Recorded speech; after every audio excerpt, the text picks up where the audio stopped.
Hello everyone, नमस्कार। आज हम इस वीडियो में बात करेंगे कि ऑस्ट्रेलिया स्टडी वीज़ा के लिए कि हमें अपने स्पॉन्सर्स के फंड्स कितने दिखाने हैं, क्या कैलकुलेशन के पीछे क्राइटेरिया है और उन स्पॉन्सर्स की इनकम के प्रूफ कितने दिखाने हैं कि आपके वीज़ा की विन विन कंडीशन होगी। बढ़ते हैं इस वीडियो में आगे। दोस्तों, बहुत सारे स्टूडेंट्स को ये कन्फ्यूजन हो रही है, उनके पेरेंट्स को भी कन्फ्यूजन हो रही है कि आपने ऑस्ट्रेलिया के स्टडी वीज़ा के लिए फंड्स आखिर दिखाने कितने हैं और कैसे दिखाने हैं। बहुत सारे कंसल्टेंट के पास आप लोग जाते हैं, कोई कहते हैं 30 लाख दिखा दो, 35 लाख दिखा दो, 40 दिखा दो, तो इसमें आपका काम हो जाएगा। आज इस वीडियो में हम समझेंगे कि पीछे का क्राइटेरिया है क्या और आप अपने बेसिस पे आप इसको फंड्स को कैसे कैलकुलेट कर सकते हो। तो फ्रेंड्स, आप जब भी किसी कंसल्टेंट के पास जाते हैं या आप ऑनलाइन किसी कॉलेज में या यूनिवर्सिटी में किसी पर्टिकुलर कोर्स की जिसमें आप जाना चाह रहे हैं उसकी आप स्टडी करते हैं, तो उसमें इंटरनेशनल स्टूडेंट्स की फी दी होती है। ठीक है, पूरे कोर्स की फी देती होती है। मैं एक एग्जांपल लेके चलता हूं कि आप 12th पास आउट है और आप ऑस्ट्रेलिया में किसी यूनिवर्सिटी में, मेलबर्न में किसी यूनिवर्सिटी में आप 3 ईयर्स का डिग्री प्रोग्राम करने जा रहे हैं। अब वहां पर 3 साल की जो इंटरनेशनल स्टूडेंट्स के लिए फीस दी हुई है वो दी हुई है 60 लाख रुपीज। तो आपने 1 साल की ट्यूशन फीस कैलकुलेट करी तो वही 60 लाख में इंडियन करेंसी में ले रहा हूँ, पर वहां पर AUD में दी होगी, ऑस्ट्रेलियन डॉलर में दी होगी। मैं एक आपको सिंप्लीफाई करने के लिए आपको एग्जाम्पल के रूप में समझा रहा हूँ। तो उसमें आपने 1 साल की ट्यूशन फीस जब कैलकुलेट करी तो वो निकल के आई कि इंडियन रुपीज में 20 लाख रुपीज। तो एक तो आपकी ट्यूशन फीस हमने 1 साल की आपके स्पॉन्सर्स के फंड्स में दिखानी होती है। दूसरा क्या होता है फ्रेंड्स कि आपका 1 साल का लिविंग एक्सपेंस। हर एक कंट्री ने जो भी इमिग्रेंट्स जाते हैं उनके लिए 1 साल का जो लिविंग एक्सपेंस है वो कैलकुलेशन करी हुई है। आज की डेट में ऑस्ट्रेलिया का जो लिविंग एक्सपेंसेस हैं वो 29,710 AUD है।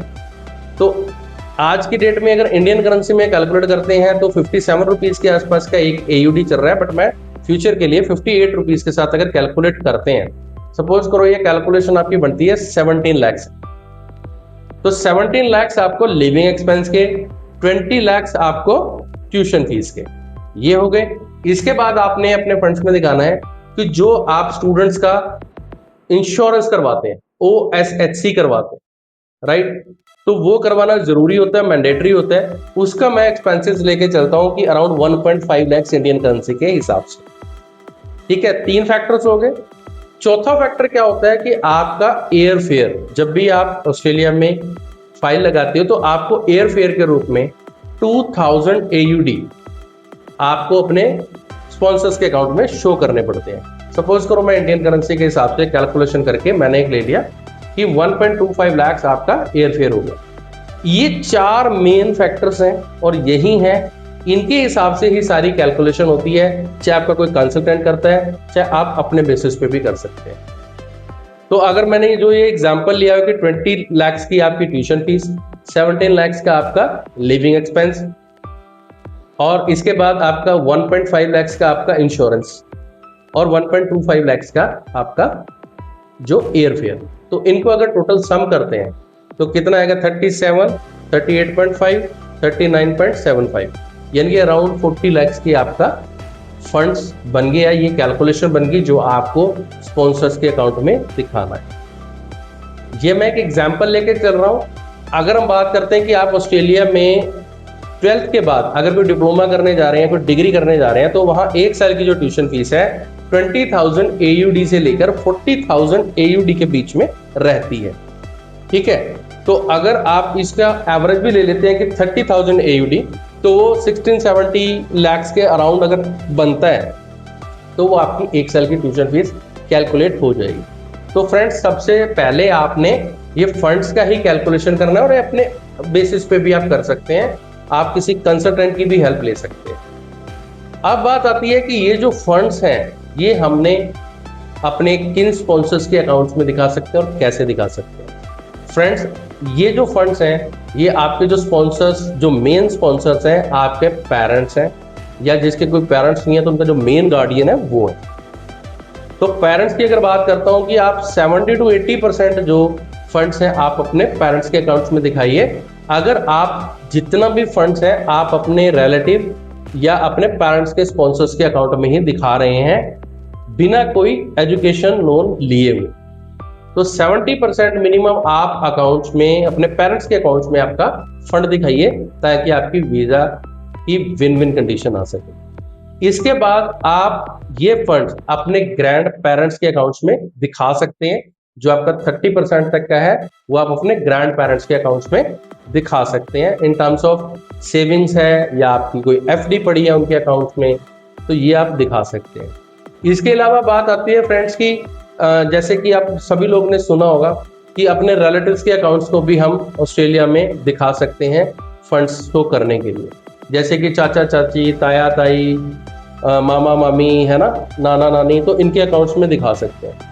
फ्रेंड्स, आज की डेट का जो सिनेरियो चल रहा है, ऑस्ट्रेलिया में इतनी एप्लीकेशंस हैं कि कमी नहीं है, तो इसलिए उनमें से शॉर्ट लिस्टिंग होती है, क्रीम निकाली जाती है कि उस जो कंट्री है, जो ऑस्ट्रेलिया कंट्री है और जो यूनिवर्सिटीज़ हैं, उनको चाहिए क्रीम केस। अगर आप वो क्रीम केस हैं तो आपकी विन विन कंडीशन होती है। और क्रीम केस बनने के लिए आपको ही काम करना है। आप अपने पेरेंट्स के अकाउंट्स में दिखाइए या ग्रैंड पेरेंट्स के अकाउंट्स में दिखाइए, और ग्रैंड पेरेंट्स के भी अकाउंट में अगर दिखा रहे हैं तो आपके पास एक प्रूफ होना चाहिए कि आपकी फैमिली अपने ग्रैंड पेरेंट्स के साथ ही रह रही है, तभी आप अपने जो फंड दिखाएंगे ये वैलिड माने जाते हैं और वहां पर विन विन कंडीशन होती है।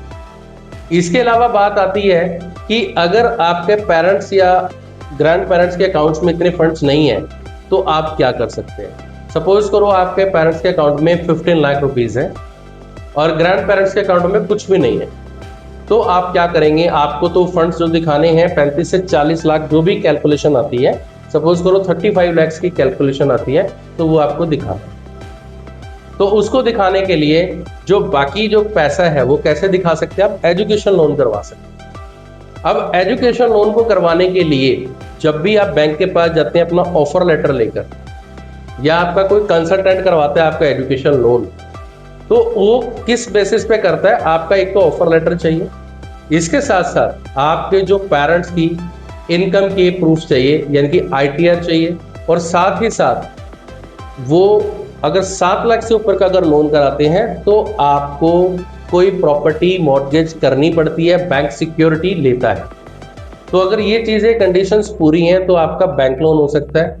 अब बैंक लोन कैसे करता है, वो सिर्फ ट्यूशन फीस का ही लोन करता है, और ट्यूशन फीस का अप टू 80% तक लोन वो कर देते हैं। ये डिपेंड करता है कि आपके जो स्पॉन्सर्स, मेन स्पॉन्सर यानी कि पेरेंट्स की ITR और जो वो प्रॉपर्टी यानी कि सिक्योरिटी दे रहे हैं उसके बेसिस पे।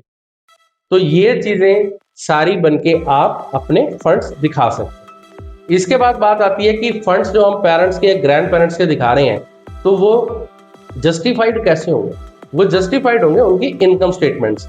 अब इनकम स्टेटमेंट कैसे पता चलेगी एम्बेसी को प्लस यूनिवर्सिटी को, ये उनकी इनकम टैक्स की जो रिटर्न भर रहे हैं उससे पता चलेगी, या फॉर्म 26 जो भर रहे हैं, जो उनका गवर्नमेंट जॉब अगर कोई है उनको मिल रहा है। तो ITR अगर आप भर रहे हैं तो ITR का क्या क्राइटेरिया है कि जो आपके मेन स्पॉन्सर्स हैं यानी कि जो पेरेंट्स हैं, उनकी ITR कम से कम आज की डेट में, अगर कोई अंडर ग्रेड की कोई डिग्री करने जा रहे हो तो 30 लाख से ऊपर होने चाहिए, दोनों की मिला के, राइट। अगर आपके सपोज करो फादर की जो ITR है 7-8 लाख रुपए की है, तो बाकी ITR आप मदर की लगा के आप काम चला सकते हो, ठीक है। और बाकी आप अगर आपके ग्रैंड पेरेंट्स भी आपको सपोर्ट कर रहे हैं फंड्स में, तो आप उनकी भी ITR शो कर सकते हैं, राइट। और उनके इनकम के प्रूफ भी लगाने हैं। आपके जो पेरेंट्स हैं या ग्रैंड पेरेंट्स, उनके पास इनकम आ कहाँ से रही है जो ITR भरी है, उनकी बिजनेस की है या जॉब की है या कोई अपने फाइनेंशियल सिक्योरिटीज में, या आपने किसी तरीके की कोई इनकम है, सपोज करो कोई रेंटल इनकम है, तो उसके प्रूफ भी देने हैं साथ में, तो ताकि वो जस्टिफिकेशन हो सके। ITR आज की डेट में 3 साल की लग रही है, 2 साल की लगाने में थोड़ा सा रिस्की है, तो 3 साल की ITR आपने मेंटेन करनी है, और उसका बीच में एक कंपैटिबल रिलेशनशिप होना चाहिए कि ये नहीं कि आपने 3 साल पहले ITR 2-3 लाख की भर रहे थे और आज की डेट में 2-3 साल के बाद एकदम से 7-8 लाख रुपए की हो चुकी है, तो ये थोड़ा सा इशू आ जाता है। तो एक जस्टिफिकेशन वाली ही ITR चाहिए। तो ये इनकम के प्रूफ, और प्लस आपका जो स्पॉन्सर्स का जो अकाउंट्स हैं, चाहे वो आपके पेरेंट्स हैं, ग्रैंड पेरेंट्स हैं, चाहे वो बैंक से आपने लोन लिया, ये सब मिलके आपको विन विन कंडीशन तक ले जाते हैं ऑस्ट्रेलिया स्टडी वीज़ा के लिए। ऑस्ट्रेलिया ऐसी कंट्री है जिसको क्रीम केस ही पसंद है आज की डेट में, और अगर आप वो चीज़ अपने आप को शो कर सकते हो ऑन पेपर, तो आपका वीज़ा निकलने की प्रोबेबिलिटी 1 है, यानी कि आपका वीज़ा निकलेगा। आप भी अगर हमारे से विद्वान ग्लोबल से अपना एडमिशन लेना चाहते हैं कॉलेज में और आपकी वीज़ा की प्रोसेस करवाना चाहते हैं, तो आप हमें स्क्रीन पर दिए हुए नंबर पर कांटेक्ट कर सकते हैं, विच इज़ 9034924683 विद्वान ग्लोबल। इसके साथ साथ हम और भी कंट्रीज का स्टडी वीज़ा करते हैं, लाइक कनाडा, यूके, न्यूजीलैंड, और उसके साथ साथ हम जर्मनी का कर रहे हैं, और हमारे पास कुछ दूसरी कंट्रीज भी हैं जहां पर आपकी इन बड़ी कंट्रीज की अगर एलिजिबिलिटी नहीं बन रही है तो आप उन कंट्रीज में अप्लाई कर सकते हैं हमारे से, जैसे कि साइप्रस। और अगर आपकी कोई इंग्लिश एलिजिबिलिटी टेस्ट नहीं दे पा रहे हैं या देना नहीं चाहते हैं, आपकी एजुकेशन 10th है, तो भी आप किसी दूसरी कंट्री में जाकर आप अपना करियर बना सकते हैं। हमारे पास ऑप्शंस है, जैसे सिंगापुर है, मलेशिया है, मॉरिशस है। आप अगर 10th पास है, आपका गैप भी हो चुका है, तब भी कोई प्रॉब्लम नहीं है, आप जाकर अपना सपनों को पूरा कर सकते हैं। अधिक जानकारी के लिए, अपनी वीज़ा फाइलिंग प्रोसेस कराने के लिए आप हमसे आकर ऑफिस में मिलिए, स्क्रीन पर दिए नंबर पर कांटेक्ट करें, अपॉइंटमेंट बुक करें, करियर बेहतर बनाने के लिए। नमस्ते।